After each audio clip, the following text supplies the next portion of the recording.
Welcome back. We're going to take a look at describing end behavior and local behavior just by viewing the general graph of this function below. And just for purposes of notation, let's call this function f of x. So I'll label that just in case. And the idea is you want to look out for potential vertical asymptotes or horizontal asymptotes. And with this example, we don't really have the equation of the function. So we're just going to do this by inspection, and it's more of an estimate. But I really want to go over notation with you. So the way I see it, I'm particularly eyeing this line x equals 2, it's a vertical line. So maybe I'll draw that in as well.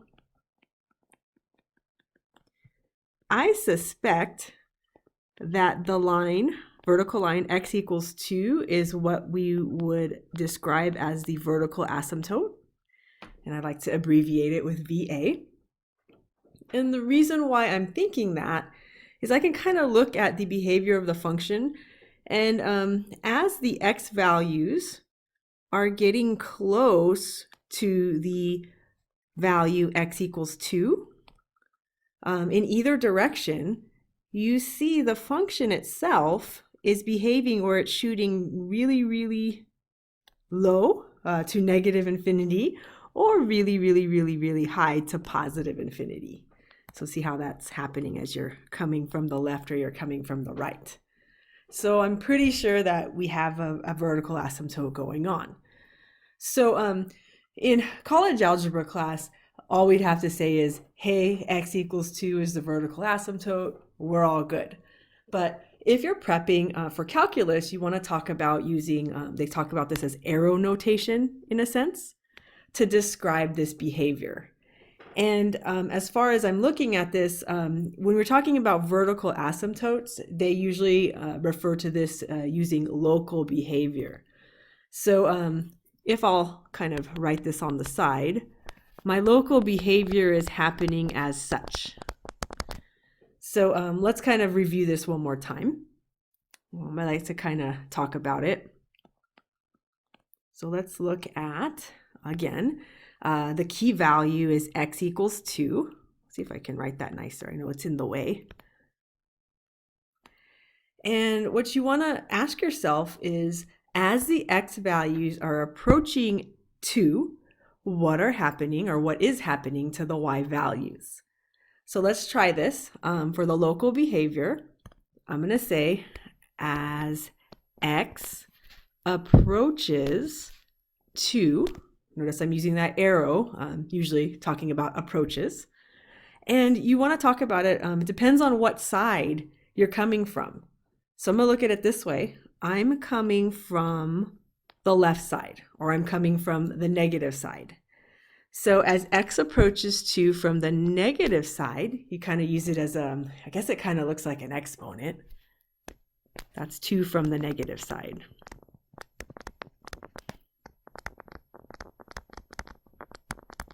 Or better known as left, if you want to think about it that way.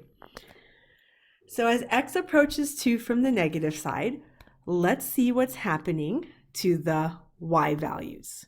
So kind of look at, we can kind of look at this as, let me see if I can try to describe this with ordered pairs in a sense. So let's say you're at x equals 0, your y value's here. At x equals 1/2, your y value is here. At x equals 1, your y value is here. And kind of look at what your y values are doing.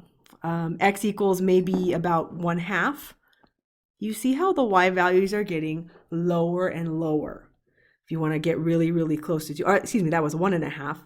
Let's say you get to 1 3/4, you start seeing that your y values start shooting down very, very fast for numbers that are super close to positive 2 coming from the left side. So what I'm suspecting, behavior of this particular function, right really close to 2, that function is approaching negative infinity. So as x approaches 2 from the negative side, f of x is going to approach negative infinity. Now, we'll do the same thing coming from the other side. If we want to go with as x approaches 2 from the positive side, we'll use the same notation. So as x approaches, there's that arrow, well, the best arrow I can make, and I'm looking at 2, and I'm going to approach it from the positive side. So that's where I use the exponent sort of position with a plus sign. And so again, that's coming from the positive side. In other words, I'm talking about right. And so just think about what's happening. We're coming from the right-hand side, and just kind of play around with values and see how they mark with your function. So let's look at x equals 5. Map it up. Right now we have a value. X equals 4. X equals 3. And then notice in between 3 and 2. So let's look at x equals 2.5. You start to see the functions grow real. The function values or the y values grow really, really fast. They go upwards. If you get really close to 2, like 2.25, you're estimating here, you start to see that those y values are rising really, really fast. And so we can kind of see as you get closer and closer to positive 2 from the positive side or the right-hand side, your function value or your y values are going to approach positive infinity. So I always like to do this drawing for myself. I just kind of picture my x values approaching the particular vertical asymptote value. And I like to kind of see the corresponding y values on the function to see if I'm growing or shrinking really, really fast. And that's really like a telltale sign of this vertical asymptote, or where you're approaching positive infinity or negative infinity. So we're almost set. The last thing we want to look at for ourselves is the end behavior. So let's do that. I'll kind of keep it in the same screen for you all. My end behavior, in other words, what's happening at the far edges of your graph? What's happening for very, very large values of x? So I'll start off, it doesn't matter which side I'm looking at, and I kind of use the idea is if I'm looking at my coordinate system, I know sometimes, it's impossible to graph the entire function, but here I'm kind of looking at x equals -5 or x equals 9 on the right-hand side. I'm most likely understanding that if anything's happening at these far edges of the x-axis in our viewing window, it's probably happening at positive infinity or negative infinity. So let's kind of consider this. Our behavior of our rational functions, we do know that there's no stopping point unless they've indicated it. So we have a feeling that our rational function goes on and on forever in the positive and negative directions.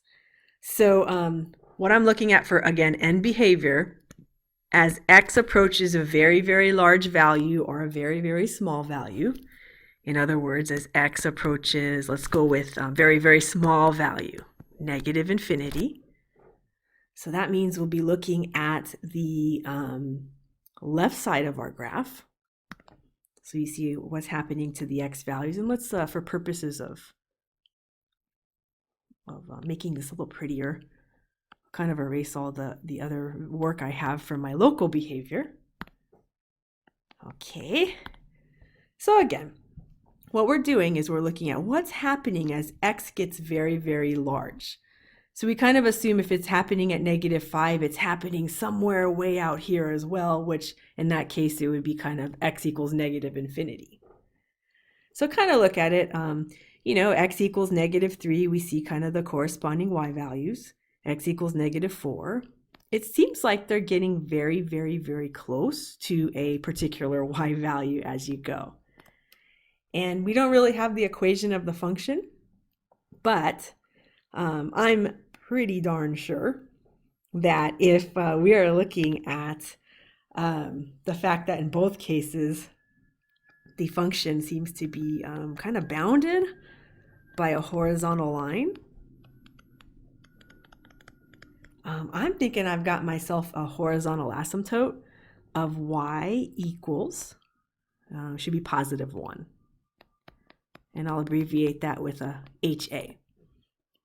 Now, if we knew the equation of the function, we can verify, what if it's y equals 0.99999?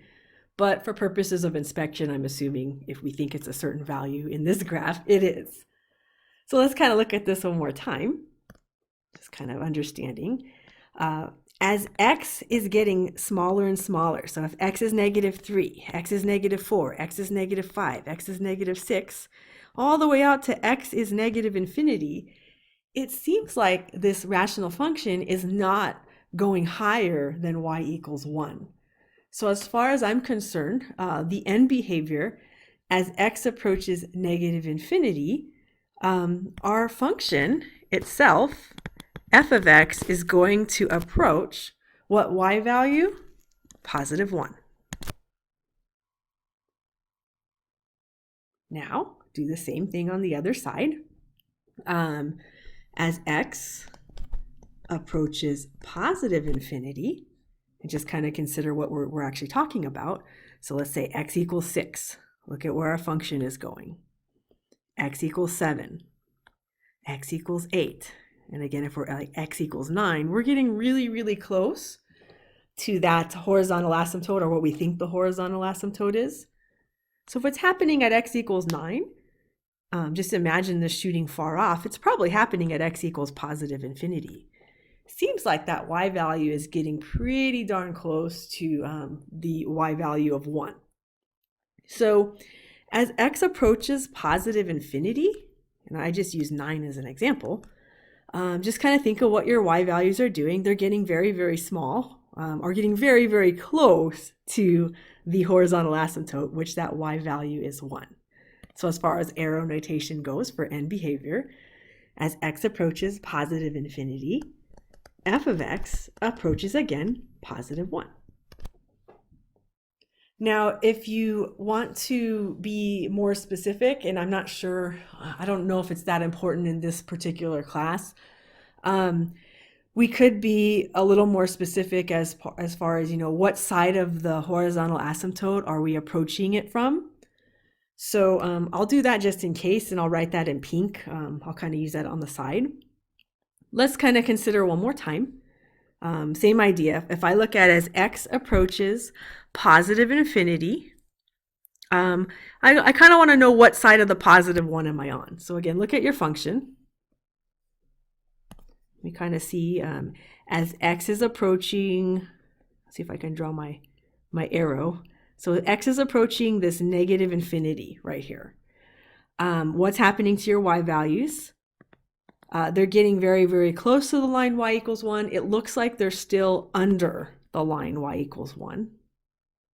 So in other words, it's approaching it from the negative side, or the lower side. So there is a possibility, if they want you to be a little bit more detailed, they would have you put a negative sign notation, because you're coming from the lower side, below the negative, below the 1. And I'll just put a question mark there, because really, if I'm playing around with calculus, we don't always talk about y values in that sense, but just in case, I'll give that to you. Maybe this pre-calculus, sometimes they want you to be a little more detailed, just because.